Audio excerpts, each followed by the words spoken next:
Welcome, ladies and gentlemen, to Virtual Vinstitute number 14. And let me just address something right away. A couple of days ago, I was painting my children's playhouse outside in the yard, and it turns out that wasps had started nesting in the eaves of that very playhouse. And so while I was in there flapping Varathane around, that agitated the wasps, and one of them charged at me out of nowhere and stung my ear.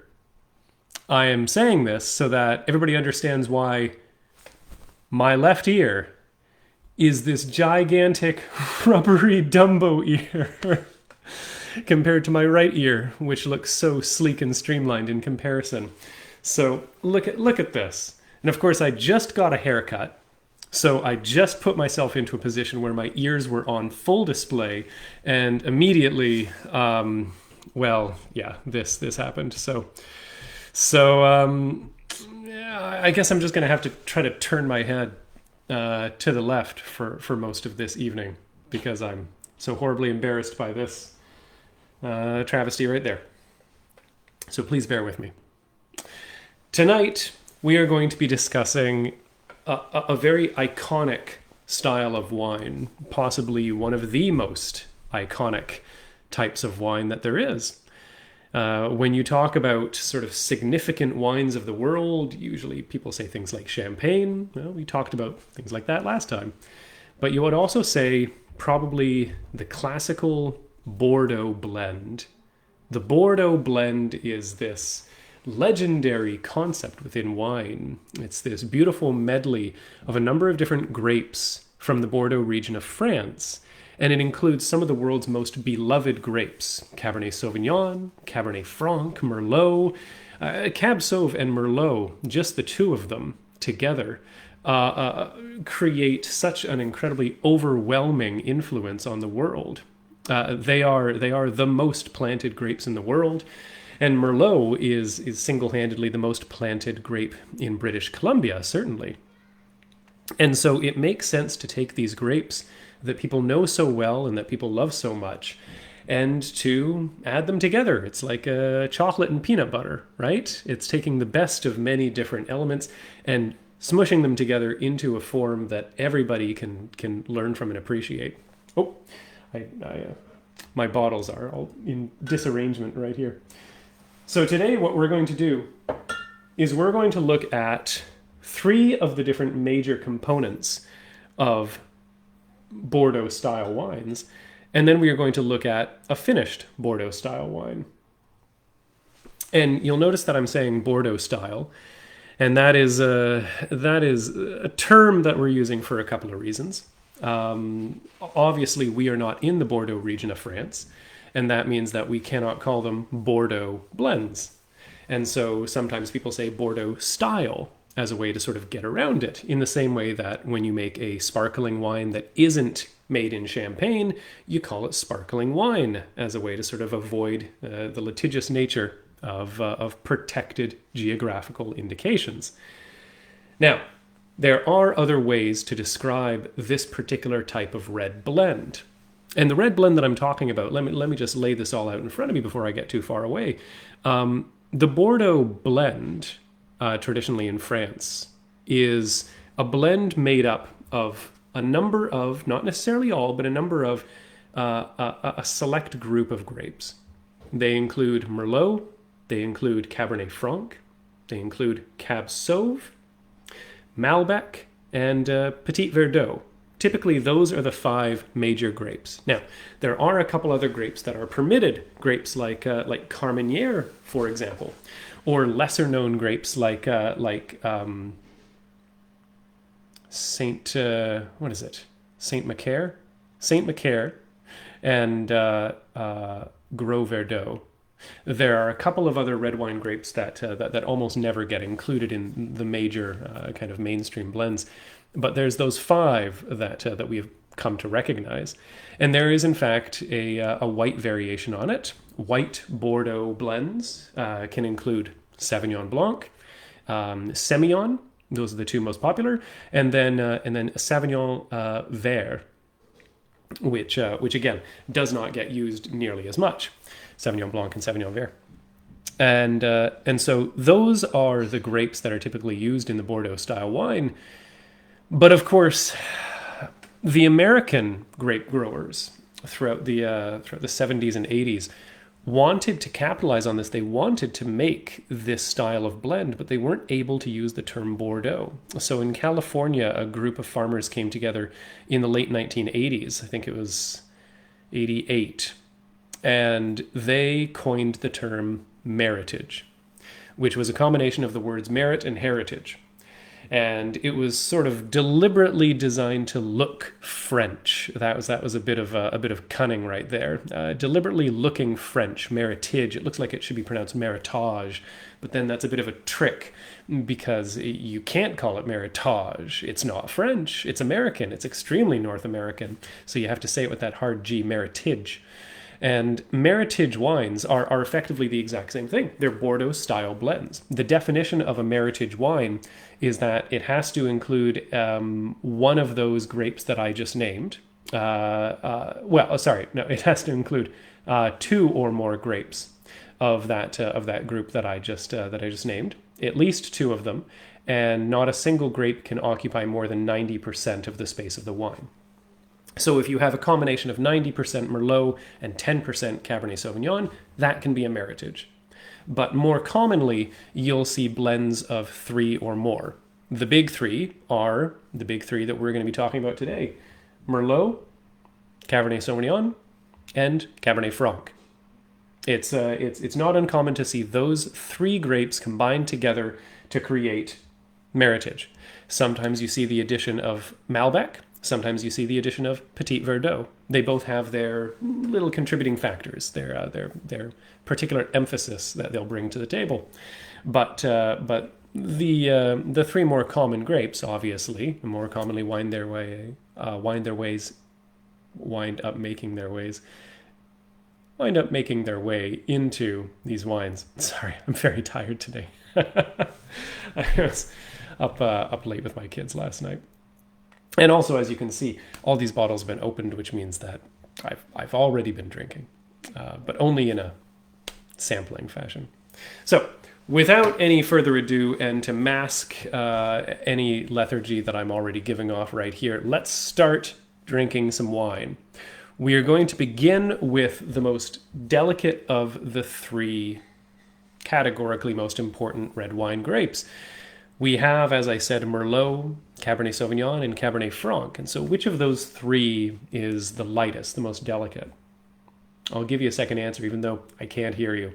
You're right. It's Cab Franc. Cab Franc is a very fascinating grape. We've talked about it before in these little virtual Vinstitutes and also on the podcast that I do as a side supplement.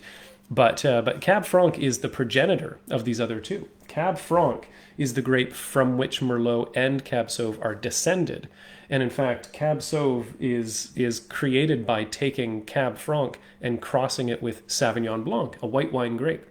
And yet somehow Cab Sauv winds up so much bigger and so much burlier than either of the other 2. But Cab Franc is this sort of founding member of the Carmenere family, of the kind of Cabernet Franc family. And there's all these grapes that come away from it, and they all have certain characteristics in common. And one of the things that they have in common is the green gene. There's a trait that is in there that tends to give this herbaceous flavor, which is also extant in Sauvignon Blanc. And so taking Cabernet Franc, which has this little bit of the green gene, and mixing it together with Sauvignon Blanc, which also has a bit of the green gene, you'd think that Cabernet Sauvignon would be overloaded, bursting with green herbaceous character. And depending on how you ripen it, it can be. But typically, long ripening practices and proper maturation mean that you don't really taste that much grass and green bell pepper in Cab Sauv. You tend to get it a little bit more in Cab Franc. It's a bit more present there. But the fun thing about Cab Franc, and the reason why I love it so much, is because it wears it well. Right? Think to yourself about actual green peppers, green bell peppers. I worked in a kitchen once, I tried to work on a dock, and then they needed me in the kitchen, and so they dragged me up into a restaurant. I had no qualifications. I was better qualified to work on a dock, and I wouldn't even say I was very well qualified to do that. But I remember the chef had me making stir fry, and I was chopping up peppers, and I asked him, "Do we have any green peppers?" And he just looked at me with this disgust in his eyes, and he said, "Why would you want green peppers in this, Moss?" And I said, "I don't know, green peppers are good." And he said, "Green peppers are," and then he swore a lot. He swore a lot, and he threw some toast. And so, all right, okay. I learned at that point that not everybody loves green peppers. I do, though, and I like them in certain places. There's certain dishes where a green pepper is going to bring in this hint of bitterness, this hint of tannin, this little kind of hint of spice that'll balance it out really nicely. But it is true that you wouldn't want green peppers in everything. My wife doesn't care for green peppers, and so in the same way, wine drinkers don't always care for that pyrazine, for that green gene presenting itself. They don't always want the taste of herbality, but Cab Franc is a dish that uses green peppers well. So let's get into it here. But what I'm saying is that when you detect the presence of that herbaceous nature in Cab Franc, it tends to only uplift and enlighten and improve the wine, I would argue. Whereas when you see it in Cab Sauv, it can sometimes be seen as a fault or a detriment. And you very rarely see it present itself in Merlot, and I think it would probably come across as a little bit unusual. So this Cab Franc right here is coming from one of the most acknowledged ambitious wineries in the South Okanagan. This is from Bordertown. Bordertown only started up a little over 5 years ago, I guess six years ago. 2015 is when they first opened. And Bordertown, when they first opened, they were making 3,000 cases of wine, which is actually a pretty decent number for a brand new winery just opening up. But by now, they are up to making more than 10,000 cases of wine. And their ambition that they have talked about is to hit 40,000 cases of wine. And they're doing this by bringing online more and more and more vineyard. They have more than 100 acres of vineyard planted, and about 40 acres of it or so is still coming into fruition within the next few years.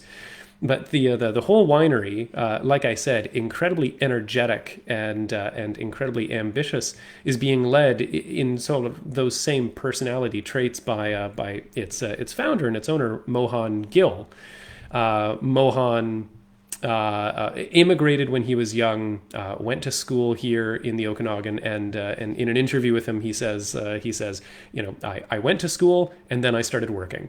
And that's pretty much the history right there. He picked up orchards with his brother, started managing orchards, started to get into viticulture, and just kept on expanding and kept on growing. And even as he was bringing out his first wine for Bordertown, he was already planning to make cider. And he keeps on introducing new elements. Every couple of years, there's something new. And now Bordertown, has this fantastic tasting bar right at the intersection when you're leaving Osoyoos to head north. So it's one of the first wineries that you would see traveling out of Osoyoos to go on your wine tour. And it's well worth stopping at because they have some absolutely phenomenal wines, well grown, well made.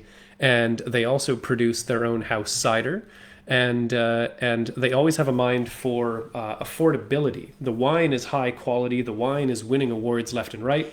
But this is a bottle of Cab Franc, which is a grape that deserves a lot of respect. And this bottle of wine only retails for $23. It's incredibly inexpensive, not cheap, but inexpensive. It's affordable. And that's 23 after tax, I should say, too. They even have started producing wine in boxes. And you're not actually allowed to put a VQA seal of approval. That's the Vintners Quality Alliance, kind of the stamp of quality that we have here in British Columbia. You're not allowed to put it on boxed wine, but they're putting the VQA wine in there. and so you're getting high quality wine in this even more affordable bulk format. So Bordertown is like I said, an energetic and ambitious winery that is making things incredibly accessible for the public to get their hands on, and continuing to bring out more and more and more. So kudos to them for that. By the way, their Meritage is their Living Desert Red. They don't call it Meritage; they call it the Living Desert Red. And the Living Desert Red, it's a blend of Cab Franc, Cab Sauv, and Merlot. What you'll see is all these wineries that we talk about that make these individual components, they all have a Meritage of their own, because it's such a wonderful and expressive concept. You can take the individual components that shine on their own, and then you can carefully mix them together to make something that shows an entirely different side of your winery. And it's also a nice way for winemakers to flex their prowess. When you do a blend, you're bringing in your own intuition in the same way that a chef uses a particular combination of seasoning in a dish that they're doing. And so these kind of proprietary, individualistic blends really make a winery stand out a little bit more amongst its peers. And so, like I said, each one of these locations that has their own individual components also does a blend with them. And so for Bordertown, it's the Living Desert Red.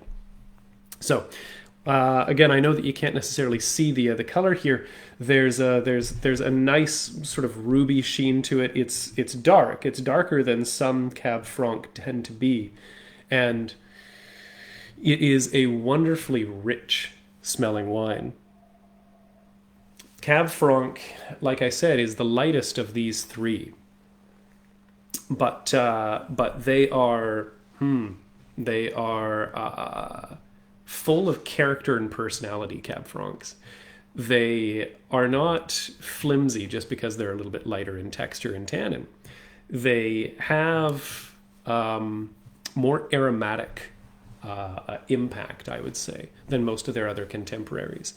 And in fact, when you are putting together a Meritage blend, like we'll try at the end, when you're putting together a Meritage blend, the use of Cab Franc tends to be a way to enhance the aromatics. It brings out the smell. It just kind of cranks up the volume on all the aromatic compounds that you're getting there. So the more I'm smelling this, at first I was getting dense fruit, and now it's sort of it's spreading out. A term that is used a lot for this Cab Franc is brambly, bramblebush, brambleberry, and there is a bit of a blackberry, sort of black currant tone right there on the nose. A little bit of cassis. Cassis is a term that we use a lot in wine evaluation, and it refers to this sort of concentrated black currant flavor.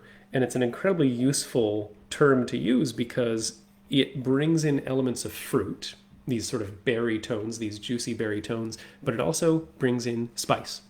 And that is something that is almost always present in Cab Franc. I was saying before, green pepper, pyrazines, this herbaceous character can come forward. But sometimes, like right here, when it's particularly nice, ripe fruit, you get it more as this black currant spice.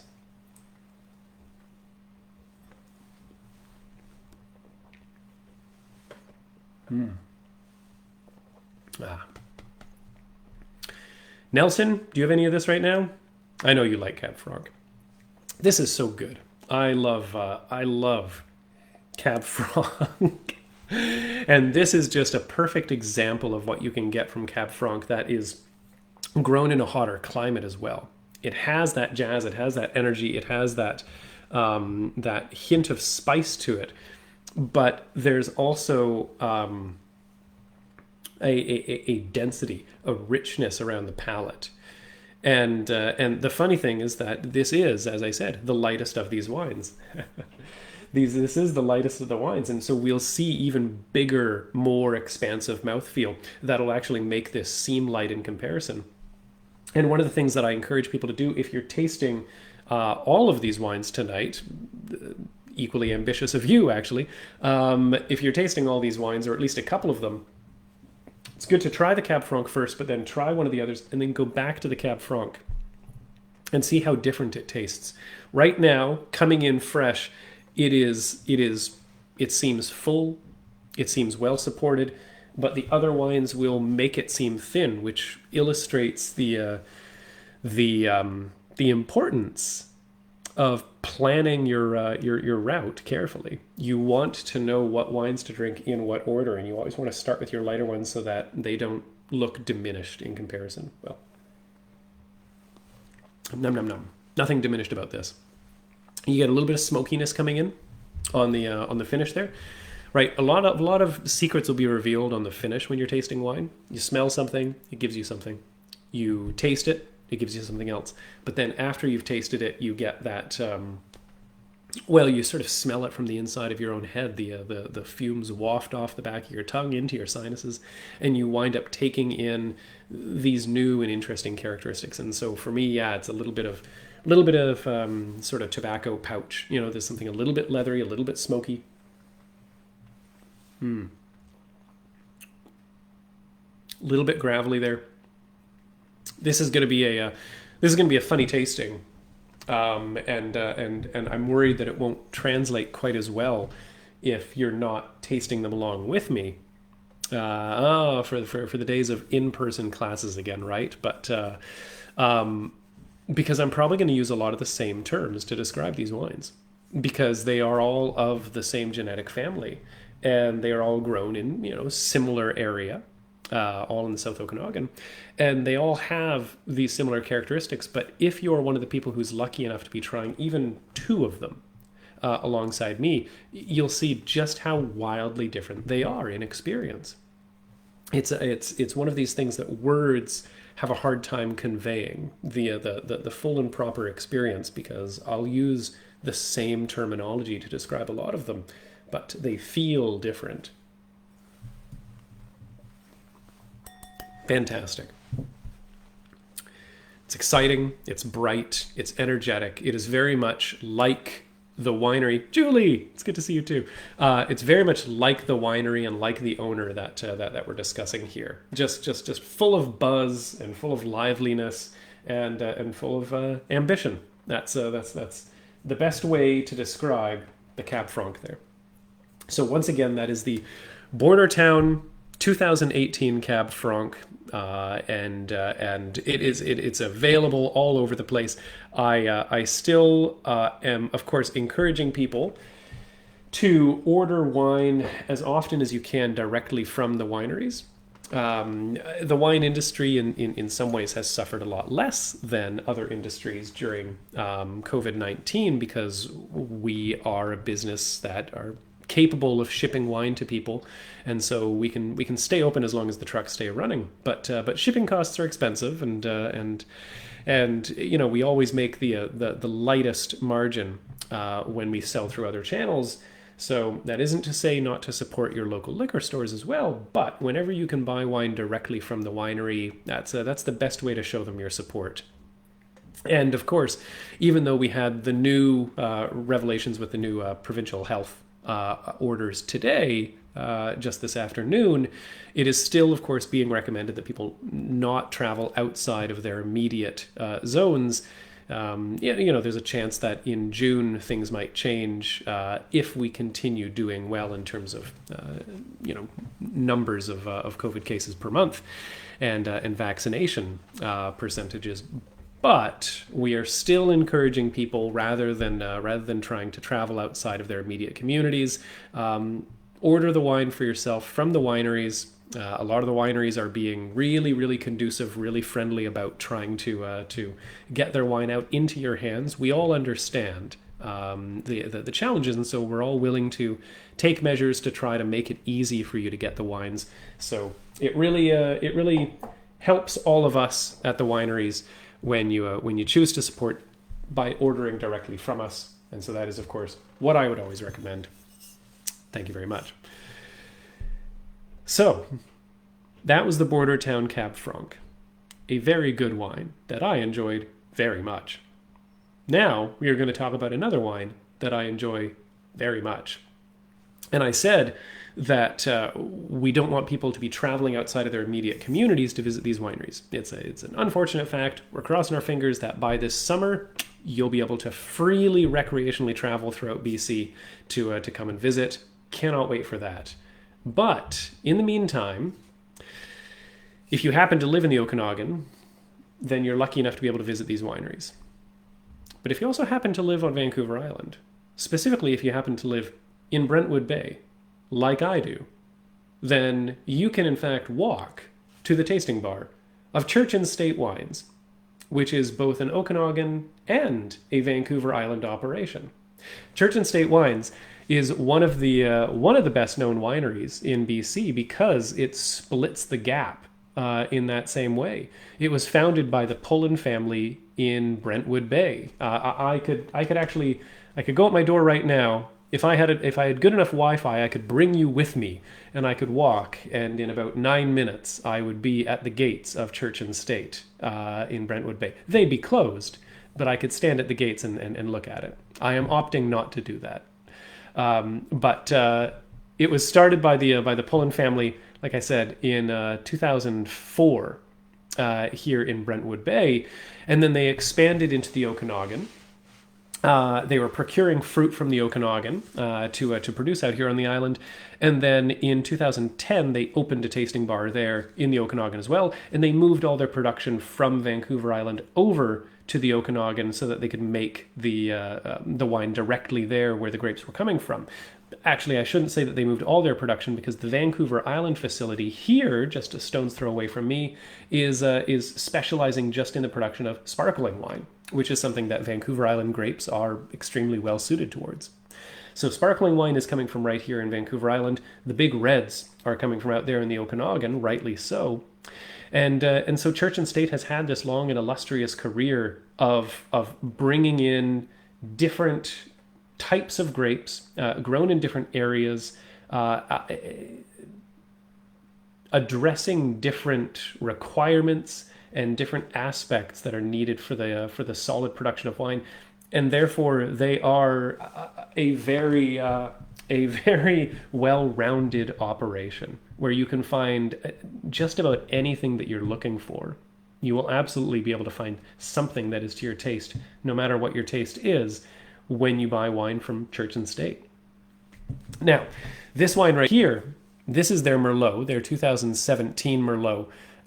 They call it their signature Merlot, and this is well, I'm really excited about this wine. Let's just say that I'm a huge fan of Merlot, even though some people think it's a little bit boring, and I would not say that Merlot is boring, but I do understand that sometimes people get a little bit of Merlot fatigue.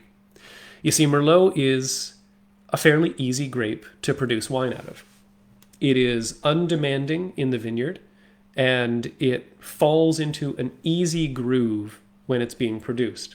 That means that it takes a real blunder to make a poor quality Merlot. It's quite easy to make an average quality Merlot, and it's a little bit more difficult to make a really high quality Merlot. And so that's where I'm really hunting for all the time. I'm looking for those really high quality Merlots because it takes a little bit more effort, a little more energy on the behalf of the winemaker, as opposed to allowing it to just fall into the easy groove of that standard $15 Merlot that you see, lining the store shelves. Merlot will grow anywhere. It will grow in every different region of British Columbia. It'll grow in just about every major wine producing nation.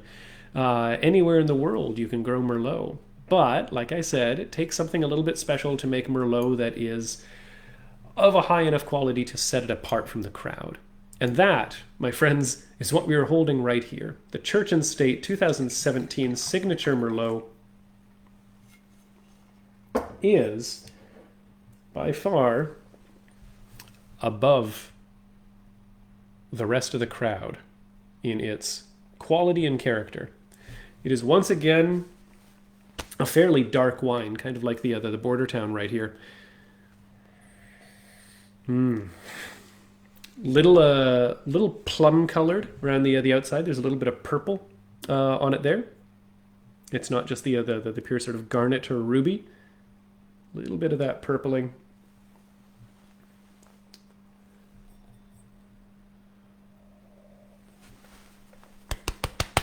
Yes.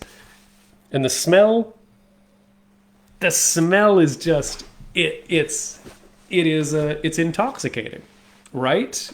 Which sounds like a redundant thing to say when we're talking about alcohol, but the smell is intoxicating. You don't even need to drink it to get drunk just on the sensation of this wine. There is something so rich and so concentrated. I know I used the term rich already to describe the Bordertown. And as an English teacher, I would always tell people, don't reuse the same word. Always think of synonyms. It sounds tacky if you reuse the same word, unless that's a motif and you're trying to prove a point. And I am. This is a deliberate, willful effort. This is a motif. And so I am calling back to the idea of richness so that we can, right, remember how there is a character in the Cab Franc that is echoed here in the Merlot. But in this Merlot, it is even more plush and rich and juicy. I mean, you want to just fall into this wine and let it cushion you like a crash pillow. It is this incredibly expansive, plump, juicy character that is like dark cherries and blackberry, blackcurrant. It's actually the concentration of it reminds me of canned cherries, cherry juice, right? When you do home canning of your own cherries at home, and you get the syrup that's in there, and it has this incredibly potent smell to it.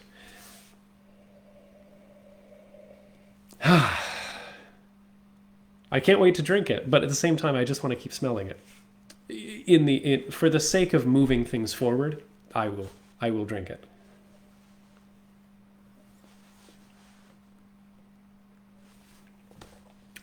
It was worth it.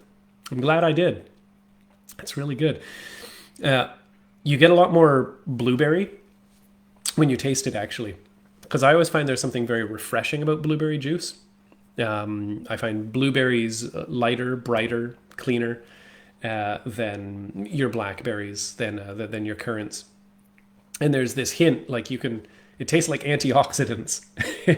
You get this hint of this sort of superfruit blueberry blast that kind of explodes in your mouth there.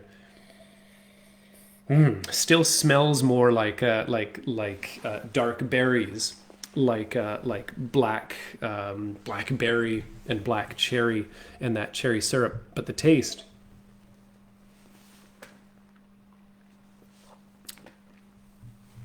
yeah, that has so much wonderful, juicy, fresh flavor there. Yep, that's a really lovely wine. This one is more expensive than the other two individual components here. This one comes in at $37 after tax. But I would argue that this is absolutely worth that. It's a funny thing when you're marketing wine, right? Because you have to play ball with whatever the pricing is in the rest of the wineries around you, but at the same time, you have to create distinctions. And so within your own wines and within the surrounding wines, you have to find tiers that you can fit within. And you never want to undercut your own wine by pricing it so low that it appears to be cheap, even though, you may be aspiring to a high quality. But at the same time, when you also have a wine that is so good, you have to price it above as a way to signify that, particularly if you're not making a huge amount of it. And so $37 for this church and state wine, that is a completely reasonable price. That is pretty much exactly what this should cost, because this is a wine that is just so enormously good. You get a little bit of this cocoa and chocolate coming in on the finish. Just like how with the Cab Franc, after I had finished tasting it, that's when I started to get the smokiness coming in. Here, I'm starting to get a little bit of the cocoa, a little bit of this, dry cocoa powder. It's not quite chocolate, but it's a little tiny bit toasty as well. A little hint of smokiness, but not much. Mostly, this is fruit. And here we learn why Merlot is used in the Meritage wines. Right? What did I say about the Cab Franc? What do we get from Cab Franc? We get aromatics. We get vitality, we get energy. We get maybe a little tiny hint of spice being brought forward. Merlot is there for all of this softness. You get fruit. You get this big, juicy burst of fruit. And you take that and you carry it forward into the Meritage, and then you temper it with these other elements, with these hints of spice, with these extra aromatic qualities, right? But this is just a big old warm, refreshing wine that is not overwhelming with tannin either. It feels rich, it feels full, but it doesn't feel overly tannic. The year helps. 2017. It's had a little bit of time to mellow down in the bottle there. After production. And of course, tannin is at its most aggressive when it's freshly made, and then it softens down over time. But this is a wine that beautifully manages its tannin so that you get texture without aggressive sandpaper on the cheeks. The Church and State 2017 Merlot, absolutely magnificent wine. Cannot state that highly enough. And you know what? If the winery was still open today, I would go grab another bottle of that. Sorry, I didn't make that. I didn't make that sound right. If the winery is still open today, makes it sound like it closed down in a fire or something. But if it was still open right now at this time of day, I would abandon this live stream tasting and I would wander over there right now to go buy another bottle. So we have a theme here. Actually, we have a pair of themes in addition to our motifs. Any English teachers out there still following along here? We have another theme. Actually, this is a motif as well. Just for your reference, a theme is overall a concept that is echoed through the entirety of a work, whereas a motif is a recurring element. So in fact, we have a motif that is recurring here. Church and State wines, right into hidden chapel wines. So we have a church motif here. A church motif. I wouldn't call it a church theme. That's not really the message, but a motif, yes. Hidden chapel wines is, as the name sort of implies, a little bit of a hidden gem. It's quite a small operation winery compared to some of these other juggernauts that we sometimes bring in here. But it's been around for a while. It's been around since 2006 is when they planted their grapes, and I guess it was 2011 is when they opened their doors and were selling their first wine. And it is it's sort of the baby of Deb Wild, and oh no, I've entirely forgotten the name of her winemaker. Well, that's embarrassing. But Deb tends to be the public face of it. Jen will bail me out here, I'm sure.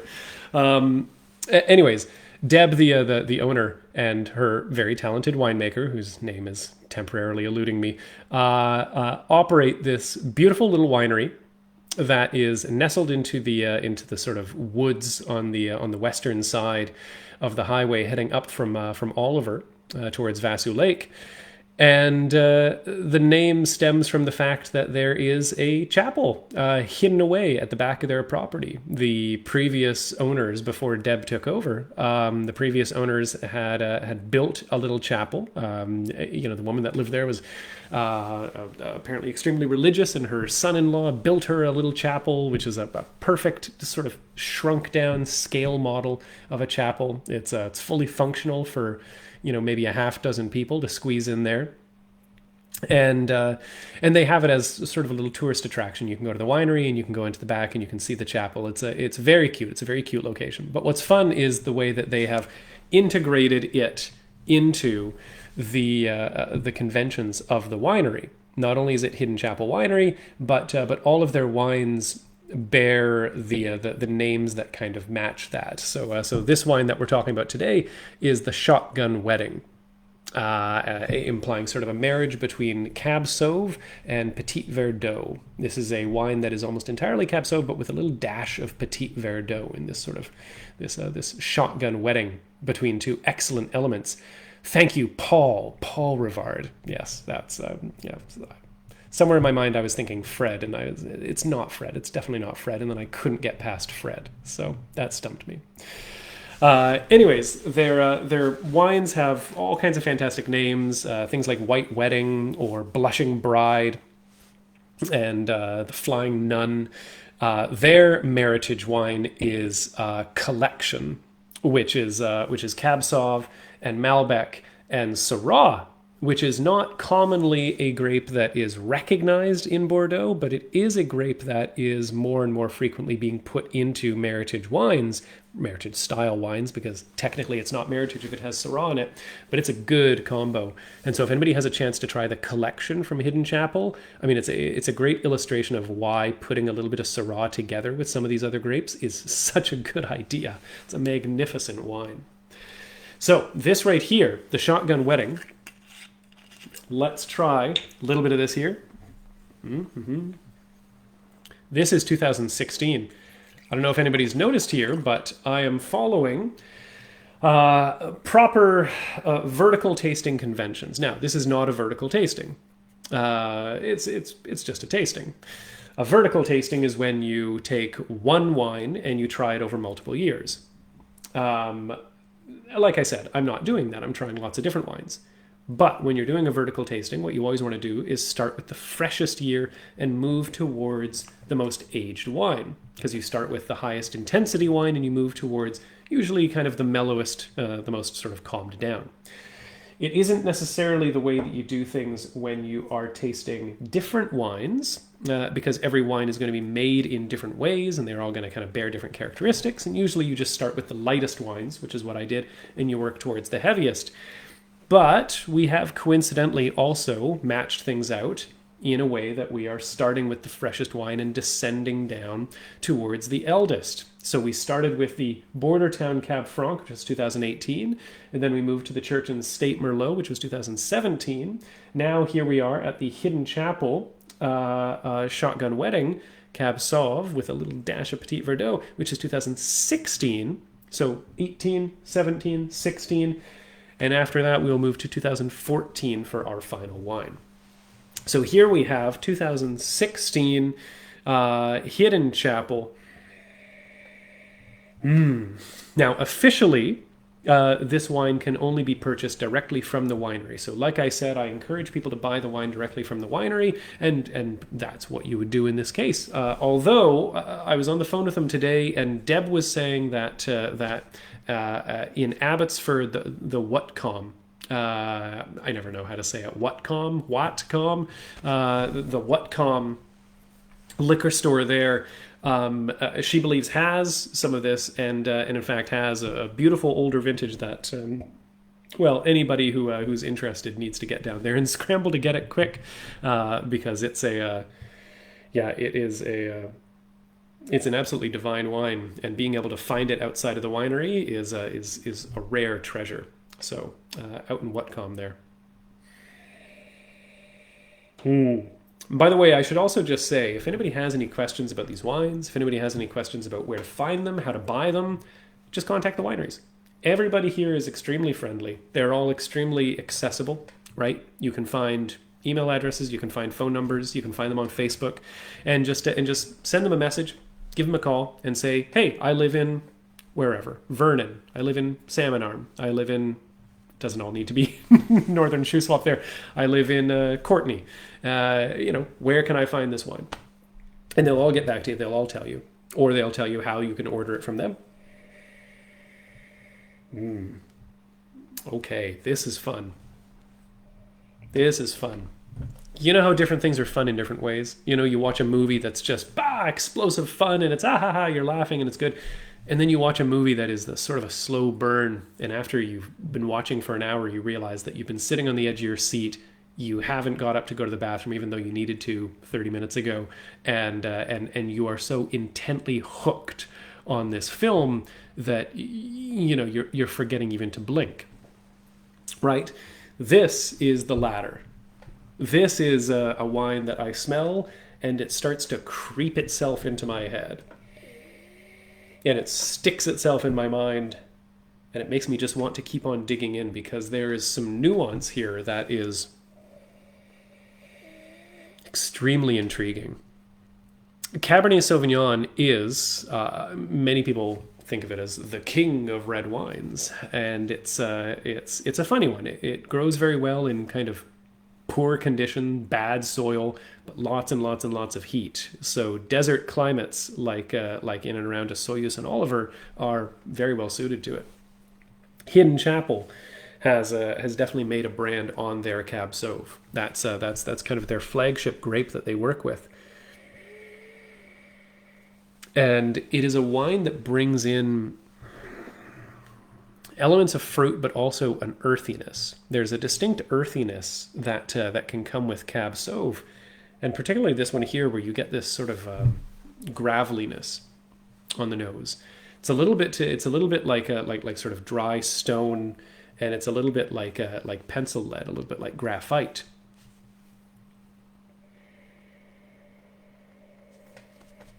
And of course, one of the most wonderful things about wine is that you can take terms that sound completely unappealing in any other context, and you can use it to describe wine, and it sounds good. Like when I say dusty gravel and pencil lead, not the sort of things you would normally want to be eating, but when it's in this wine, I want it. I want it bad. This is a really great example of Cab Sauv on the nose there, because you're getting that earthiness, but you're also getting the black cherry. You're getting the dark plum. You're getting the berry tones. I told you at the beginning that we were going to be using a lot of the same terminology to describe these three different wines, all four of them really, because they're all interrelated, but they all show it in a different way. Jennifer there, Jen Nelson, says she's eating chocolate with this. Such a good call. Dark chocolate, I hope. High cocoa content. You don't want milk chocolate with wine. Doesn't work. You want something that's a little bit bitter, right? You want the flavor of the chocolate, and you want the bitterness of the chocolate to balance together against the wine.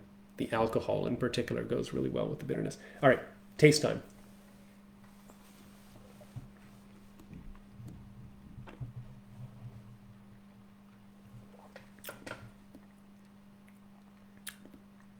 That's beautiful.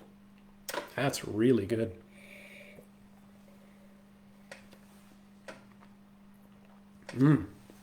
Nice. Good choice, Jen Nelson. Nice. Truffles. Very good. This has a little bit of coffee, a bit of sort of espresso there on the finish. It's got berry. It's got dark cherry. The dark cherry is fresh. It's bright. It smells like it's going to be very, very earthy and maybe a little bit dry, and then it's surprisingly juicy on the palate. There's a surprising amount of fruit, which is, again, one of the reasons why I think this is a great example of Cab Sauv. because it balances those two elements. It is, you can tell, expertly made. It isn't overwhelming with its oak presence. It isn't too toasty. It isn't too smoky. It's just giving you fruit. All three of these first wines that I've talked about right here, they all have a lot of commonalities.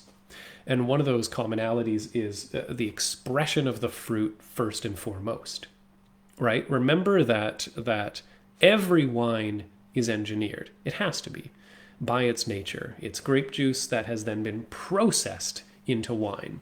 And through that act of processing, you always get your fingerprints on it. But a lot of the wineries in Oliver and Osoyoos, they really aim for that idea of the lowest intervention possible. If you listen to the podcast that we make, the most recent episode that I did was with Gene Covert, and he talked about kind of low intervention winemaking, right? And kind of trying to make the wine without getting in the way of it.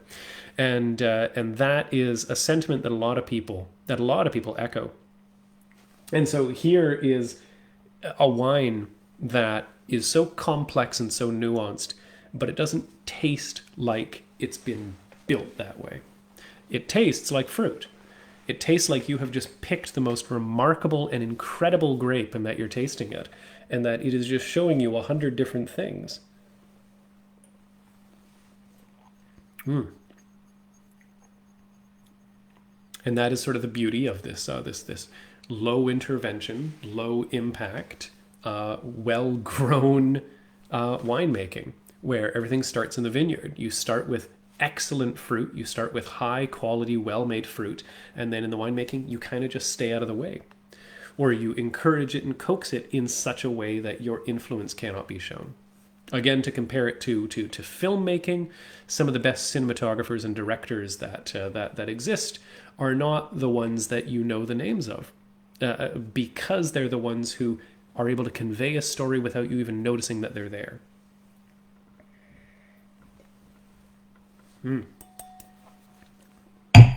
Hidden Chapel, Shotgun Wedding, 2016. It's magnificent to have a wine like this that also has been given enough time to age in the bottle, so that it is showing its best right now.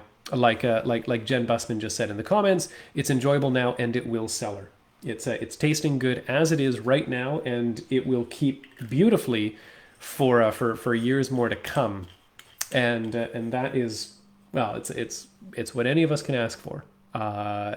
Getting a brand new wine that's hot off the press in its first year of release, sometimes it's just not living up to its potential. But when you get a wine like this, you're seeing exactly what you can get from it.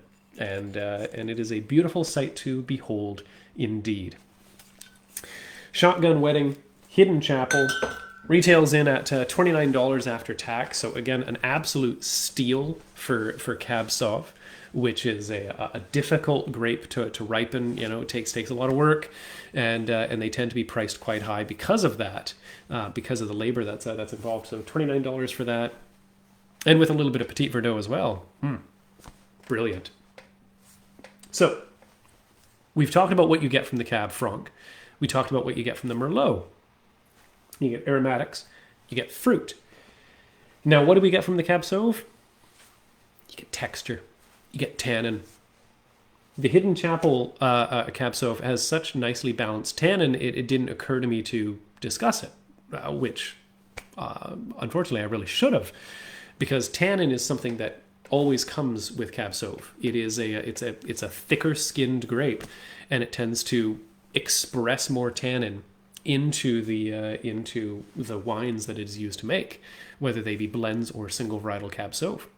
And so when you are building yourself a Meritage, you want to use the Cab Sauv to bring in that tannin, to give structure, to give texture, right? To balance out the kind of implied fruity sweetness from the Merlot, and to also bring in a little bit of that earthiness. The other two grapes, Malbec and Petit Verdot, we're not going to talk about in as much detail, even though we had a little bit of Petit Verdot inside the Shotgun Wedding right here. They tend to be used for a real infusion of tannin and color and density. Petit Verdot, in essence, is sort of pitch black. It's this ink that you can use to stain dark your Meritage, and so a few drops of Petit Verdot, 2%, something like that, is enough to darken the wine and bring up the tannin. And Malbec as well. Malbec is a great wine that you can use to enhance texture, enhance color, and enhance tannin, as well as kind of combining with the Cab Franc to uplift aromatics. Malbec has that tendency as well. And the reason that I'm talking about Malbec is because there is Malbec in this fourth and final wine of the evening. Let me find a place where it's not overexposed. Everybody's got white labels. Nobody's got like bright red or green labels. It's all this classy white. They all look so classy, very classy, but it means that it's easy to overexpose. There we go. Gold Hill Grand Vin, the family reserve Meritage from 2014. I said, how lucky are we to be able to get our hands on wines that have already been pre-aged in the bottle for a little bit of time? 2014. That is beautiful. The fact that you can buy a wine that probably took maybe 2 years to produce, so was bottled in maybe 2016, maybe, and then has been sitting for 5 years. That is something that is genuinely exciting. That is something that usually you have to have a lot of personal willpower to build up towards. You buy the bottle of wine, you set it down in your cellar, and you wait, and you wait, and you wait, and you wait, and you wait, and finally you get to it. Well, here you go. You can buy it directly from the winery. 2014. You can get it right now. It's wild. Grand Vin, of course, is sort of a reference to the French style of winemaking, where you have your sort of your first line wine. Your French chateaus will have their Grand Vin wine, their finest of their wines, and this is extremely fine wine. It is worthy of that title, I should say. So Gold Hill, founded in 2009. So let me think here. The eldest of the Okanagan estates that we have here. Bordertown started in 2015. Church and State on the island was 2004, but in the Okanagan was 2010. And then Hidden Chapel was 2011. So Gold Hill slips under 2009 for the earliest opening in the Okanagan out of our four wineries here today. And Gold Hill, I read an article from John Schreiner, acclaimed, wonderful wine writer John Schreiner, who has an opinion on every winery in BC. And he said that, he's glad to see Gold Hill getting a little bit more recognition, because they produce such good quality wine and they just kind of sit there a little bit innocuous off to the side of the highway. And I know that in the Okanagan, I've talked to lots of people who have never been there, didn't even really know that they were there, because they're not a flashy winery. They don't have gigantic neon signs or anything. And they're just kind of off to the side when you leave Osoyoos and you're heading up north towards Oliver. They're just on the west-hand side. But they make such amazing quality wine, just quietly there, that they really deserve a lot of recognition. They are yet another Gill family, like Bordertown. This is another motif, another recurring element. Mohan Gill, founder of Bordertown. Over here we've got Sant and Gurbachan Gill, the brothers that founded Gold Hill. And so Gold Hill is another family-owned winery, another winery that was started by kind of hardworking farmers that dug in and planted as much land as they could, and grew and expanded, and learned everything that they could about viticulture. They've also had kind of a legendary run of winemakers. They started out with their wine being produced by Phil Sue, who's extremely well known and well regarded a winemaker in the valley, and now most recently they've taken on Val Tate as their winemaker, and she was with Calliope before it folded into Burrowing Owl. And Bench 1775. She has some fantastic credentials in winemaking, and now she is making the wine at Gold Hill, which has a very distinct style. Again, I'm poaching this information from the John Schreiner article because he had some great things to say. He talked about how Gold Hill has a distinct house style, and it has a lot to do with ripeness. With extremely ripe fruit. Again, you have to consider their location. They're as far south as we're seeing here amongst these wineries. They're just a little bit more north than Bordertown, and they're in this incredibly hot area of British Columbia, and they are allowing their fruit to just ripen and ripen and ripen until they're big like balloons, you can imagine, full of juiciness and character. And their wine really reflects their farming practices. It's big, it's juicy, it tends to be higher in alcohol without being boozy, without being hot, as we would politely say. No, it integrates the alcohol very well, which again speaks to the fact that it is well balanced and well made. And they have another line that they are coming out with, or that they have come out with, called Charisma, which is another sort of family operation that's being produced. And the Charisma wines, I haven't tried any yet. I'm quite excited to. I want to check them out. They've got a fun label. It's a good name. And hopefully they will help to get Gold Hill a little bit more attention, because they deserve all the attention in the world, really. Yes! Okay, another one of these wines that like the Merlot, just sucks you in there. Here is the culmination of everything that we've been talking about, right? The jazzy, swift lightness, the cunning of the Cab Franc mixed together with the sort of gregarious, fun-loving, fruit-forward nature of the Merlot, and then the intrigue, the nuance, the sort of fascinating intelligence of Cab Sauv, all together in a single wine. Smell that! What a smell! This is a novel right here, right? There are layers upon layers upon layers. There's a lot to dig into.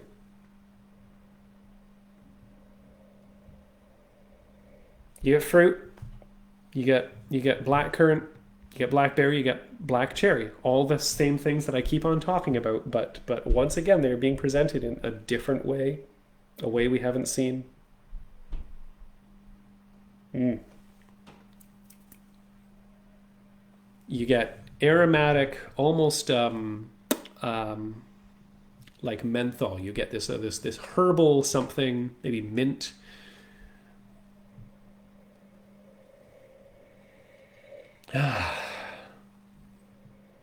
You get spice, sort of blackcurrant spice, a little bit of sort of peppery. I'm gonna start tasting it, because I can't just sit here and keep slowly smelling and spitting out one word every 20 seconds. That is bad television. So let me get into the tasting here.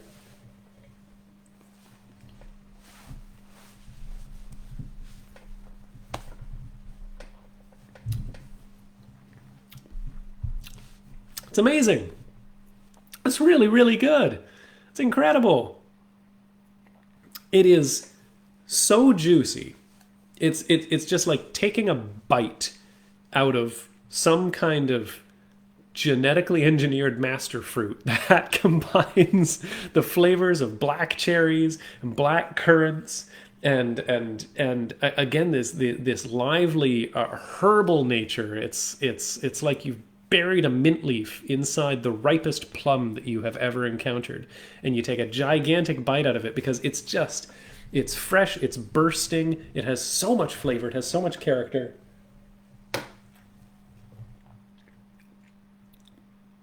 It's so incredibly smooth and well balanced. The thing that is remarkable about all of these wines is that all of them have a good amount of tannin. And once again, let me talk about tannin. Tannin is this compound that comes from the skins of grapes, and you can get it from oak as well. And it brings in, a texture, a raspiness. And then as it softens down with time and age and balancing against the other elements of the wine, it becomes more palatable. And all of these are so extremely palatable. Now, this is from 2014, and you can tell when you're tasting this that this would have been a big old wine when it was first produced. It would have been probably undrinkable in its first year after bottling just because the tannin would have been so high. But now, given the 5 years, given the half decade that it has had to sit in the bottle, that tannin has softened down to the point where it is incredibly accessible. It's so easy to drink. It is like Jennifer Bussman has said right there, it's like berry pie in a glass. It does taste like blueberry pie. But it's better than blueberry pie because it's blueberry pie with a bunch of other pies on top of it. There's rhubarb in there. There's again black currant. There's a little bit of the chocolate, right? A little bit of this cocoa, this chocolate tone, and vanilla, a little bit of vanilla bean.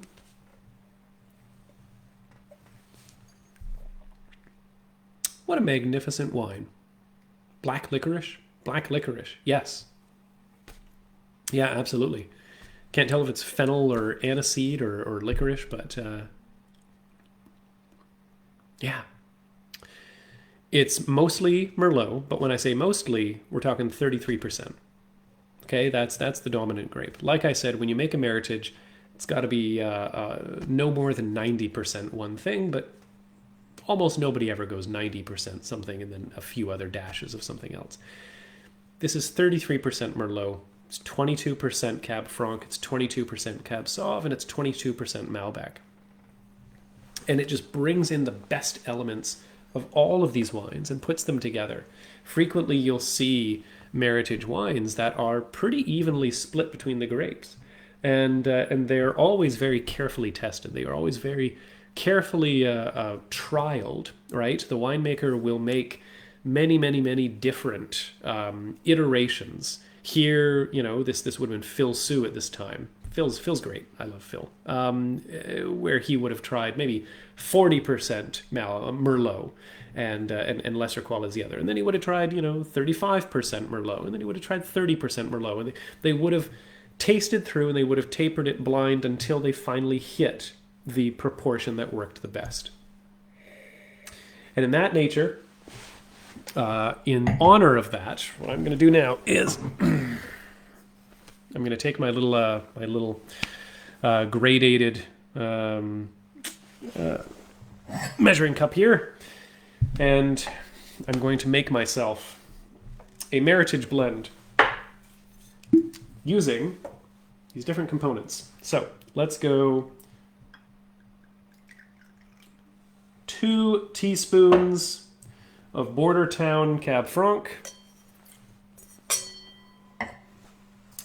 We'll go 2 teaspoons of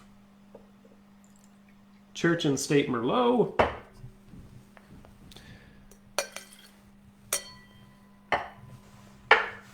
And 2 teaspoons of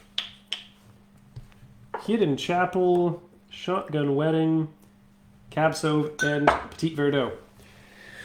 We used to do in-person at the Vinstitute blending classes where you could go in and you would have a bunch of raw components from barrels, and then you would mix those together, and we would have everybody make their own Meritage blends.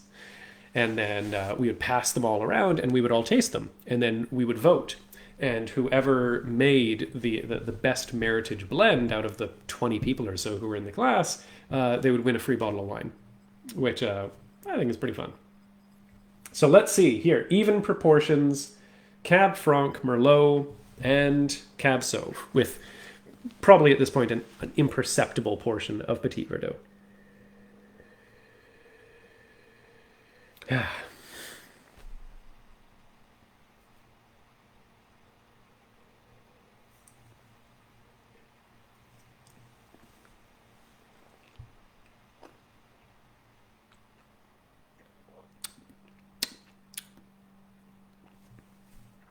This is why you let professionals make wine and not me.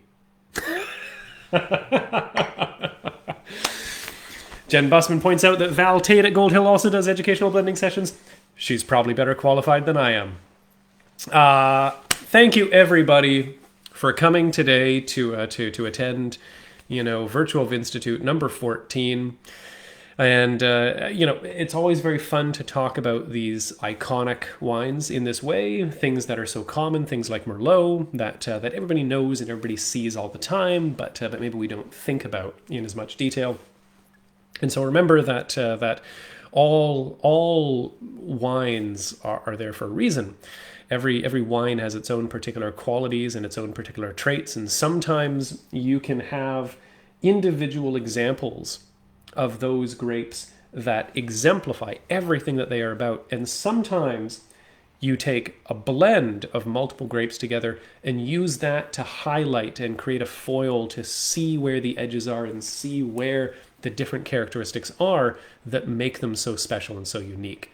That is the beauty of Meritage wine, right? It is taking a lot of things that are good on their own and not making them better necessarily, but making them different, showing them in a way that you can experience different sides of them, different ways of appreciating them.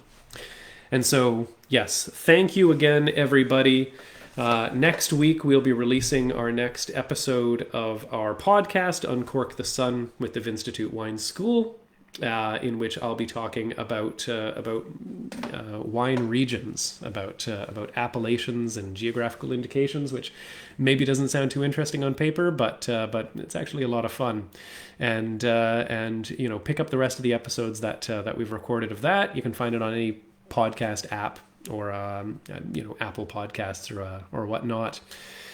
And of course, tune in a month from now when we'll be back here doing another one of these video live streams. And we'll be talking about some very fun aromatic white wines at that time. Take a little break from the reds, shift over to the whites. Thank you, everybody. Have a good night, and cheers. Now I'm going to take my other glass.